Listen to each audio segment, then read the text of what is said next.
This is Mark Tronson from the Australian Missionary News. I have here with me today in Perth Richard Pengelly. Richard was an Australian water polo Olympian, and he's going to tell you something about that. But what he's more recognised for is his article on 10 common questions for Christian athletes, and we're going to talk about that as well. Now, Richard, tell us something just about your growing up years. My growing up years, I was born in Bahrain in the Middle East, lived there for 5 years. What was significant about that was all we had to do was swim, so I learnt to swim and be a very good little competitive swimmer. Came out to Melbourne in 1966 as a 10-pound pom. Got more and more serious about the swimming with my two elder sisters, twice a day by the time I was 6. Came across to Perth in 1972. My father was with the oil business, drilling for oil. Kept the swimming up, was a state swimmer, and then in my mid-teens took up the sport of water polo. Went to a local high school here in Perth, the University of Western Australia, and became a phys ed teacher. Oh, wonderful. All in 5 seconds. How's that? How's that? Now, tell us now something about all of your water polo achievements. Right. Well, I took to it like a duck to water because I'd been a good swimmer. So when I was 16, I got selected in the Australian junior water polo team, toured Europe. When I was 18, I was in the Australian senior team. A bit of a setback in 1980, got dropped from the Olympic team, which is pretty tough. You're on an upward trajectory and you think things are going wonderfully well. It's another 4 years to the next one. Yes.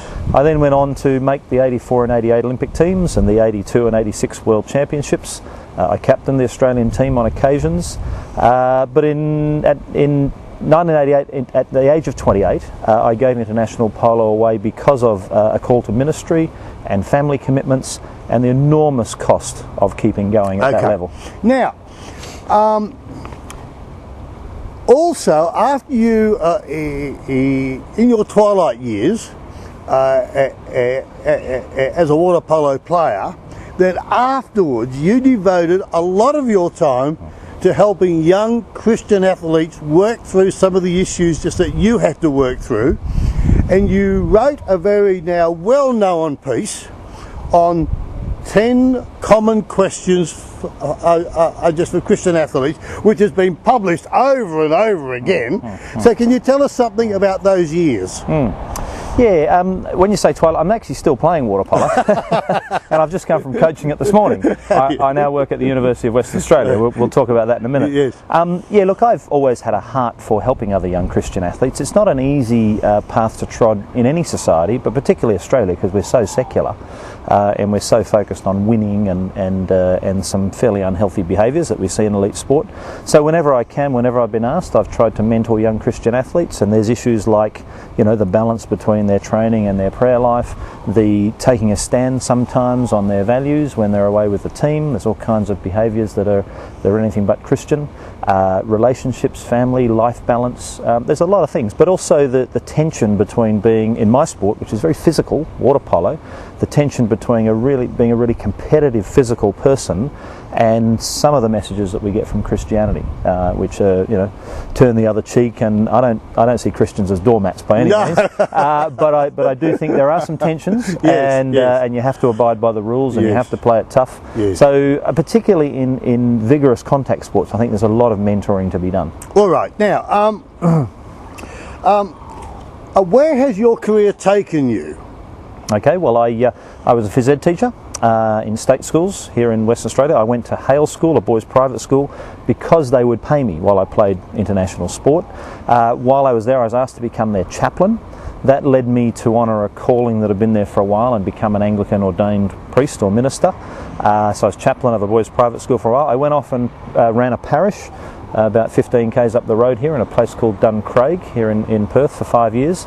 And then the University of Western Australia came calling, and they've offered me a role that I'm now in, which is a part-time chaplain of a residential college, Yes, St George's yes, Anglican yes, College, yes. and a part-time lecturer in sport science, exercise and health. Oh, So not a bad combination. And one of the things I do there is I've created the only full-time unit in Australia on sport and spirituality. Oh, right. Where I teach as You're wonderful. as a 6.3 Yes. third year science elective. Yes. Anyone who wants to, the interface between sport and religion. So, Well, now, where to from here? right, well, there's a good question. I like what I'm doing. I'm doing postgraduate study myself at the moment in educational mentoring, actually. I'm working with high school phys ed teachers and an elite Australian rules football team, setting up mentoring programs, and I quite like that. I'm in charge of aquatics programs. I teach phys ed teachers. I do ministry. I'm off to a schools conference now. I'll be taking a funeral this afternoon. I'll be coaching some kids tonight. So there are many of the things I do. Typical minister.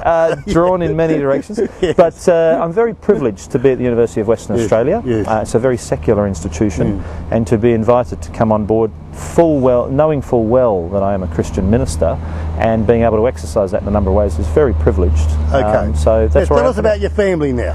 All right, well, I'm married to Jo, who is a primary school teacher, now a primary school librarian at an Anglican school up the road here. I have 3 daughters, Ashley, who's 25 and doing communications at Curtin University, Rebecca, who's about to turn 21, she's doing primary teaching at Edith Cowan University, and Lara, who's 18, who's doing primary teaching and Indigenous studies, passionate okay. about Indigenous studies. Now, Richard Pengelly, thank you very much. Now, folks, you'll be able to get a PDF file of the 10 common questions for Christian athletes, written by Richard Pengelly and published all over the place, including my book, No Orchestra, No Trumpet, back in 1994. And that we'll put up on the screen just an email address for you to get that. This is Mark Tronson signing off for the Australian Missionary News. Thank you.